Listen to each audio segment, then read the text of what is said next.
For the second time today, we're going to have a walk-on on set while we are live on the air. AJ Epenesa from Iowa. Here he is. Come on up, have a seat. We just saw you on the podium a little bit ago. How's it going? Good. Good to see you, man. Have a seat, and off we go.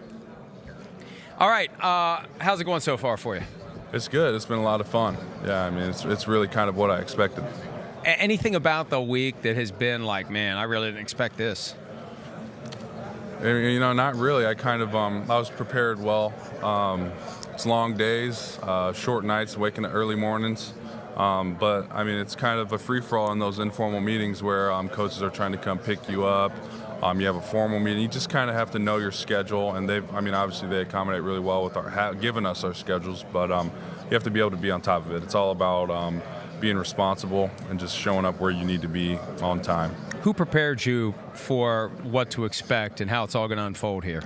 My agency helped me a lot with a lot of preparation stuff. My agent is Patrick Collins, and I work with CAA. They did a lot of preparation stuff trying to help get me ready, get me prepared for this, and I think it's helping out really a lot. Played a little basketball. Yeah. 1,000 points in high school.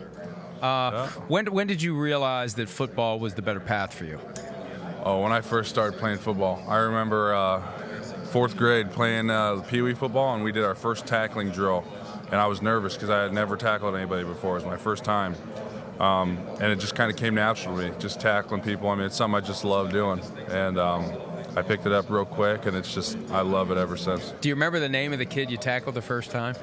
Oh, it was one of my childhood buddies. I don't remember his name exactly, but I'm still good friends with all my Pee Wee football friends because we played all the way through middle school and through high school. It started all the way from fourth grade and went through senior year. So, I mean, I know all of them, but I couldn't tell you exactly who it was. When did you know that you were going to be good enough to make it to the NFL level? I never really knew that until probably this year because I went into high school never really expecting.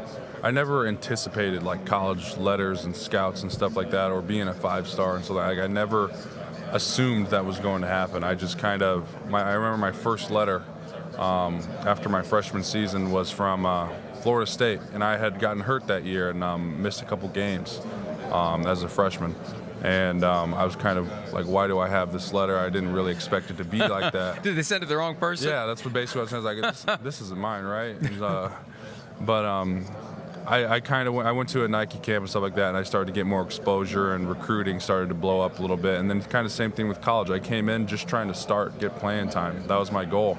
And never really considered the NFL, and it's just kind of grown into what it is now. But I think that's credit to me, just kind of trusting the process, no matter what level I've been at, just kind of doing what needs to be done and doing the best I can at it. Well, it's the right attitude. You know, you do the best you can with the abilities you have, and everything else takes care of itself. Yeah. And if it's meant to be, it's meant to be. But all you can do is do the most with what you're given, and obviously you've done enough to get yourself on the brink of being in the NFL.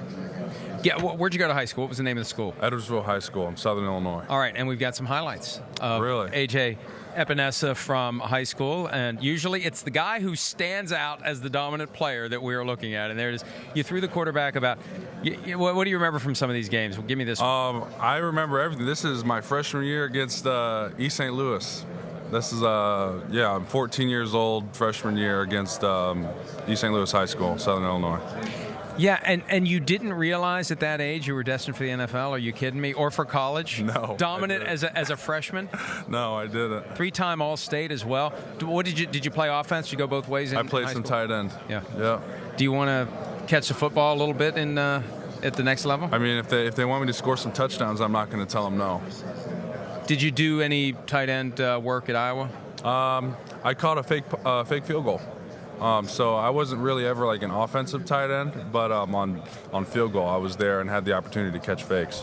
You also have the ability to throw the discus, 2-time state discus champion. When did you recognize you had that skill? It's not until high school. My head football coach, Matt Martin at Edwardsville High School, he was my head football coach, he was my D-line coach, and he was my throws coach. And he basically convinced me to come throw, and I never really considered it because I didn't do it in middle school. I only ran, and I was expecting to only run in high school. But he kind of talked me into throwing, and it's something I grew into and something I really wasn't all that good at. I think I was just naturally raw at it freshman year, but technique started to set in as the years went on, and I got obviously better at it, and it's just kind of, I mean, it's something I really enjoy. And Wirfs can throw the shot put 8 miles. And he I think we were talking to him yesterday. They couldn't play tennis in the tennis courts when he threw the discus because there was a chance it was going to go off track. Yeah. Was there anybody that had to take cover when you were around throwing the discus? No, our setup was just a huge open field, so I couldn't even hit anybody if I tried over there. Did you try? Yeah, I mean, it was. I mean, I could try. I did hit a kid one time. He didn't, like, he was out there shagging, like he was going to do the measurements and bringing the disc back, like we were at a weigh meet, and so they're kind of being just a common courtesy at a home, like your guys come and they get the stuff for the other people. And it was a wet day out, and my disc hydroplaned and hit him right in the shin. And he started bleeding, and he had to go right to the emergency room and had to get stitches that day. There's no transition you can make from that. Who at the NFL level, when you go out on the field, and we've been asking everybody this, who is the guy that is going to make you just freak out and say, I can't believe I'm on the same field as this guy? I mean, there are so many. I mean, there's so many. I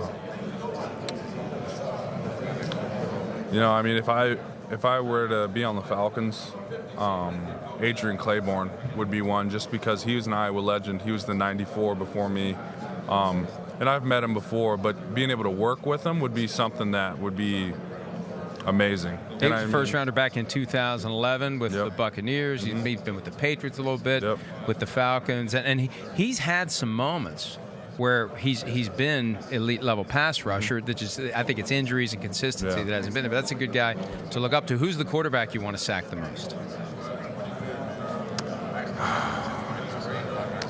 I never really thought about that all that much. I just like sacking all the quarterbacks. Yeah, any of them. Quarterbacks, whoever has the ball. Yeah, exactly. You treat him like you treated the guy from East St. Louis when it was first and goal on the 5 and he ended up at the 20. That's what you want to do to all of them, right? Yeah. All right. Well, hey, AJ, congratulations on your success. Thank you. Enjoy the week.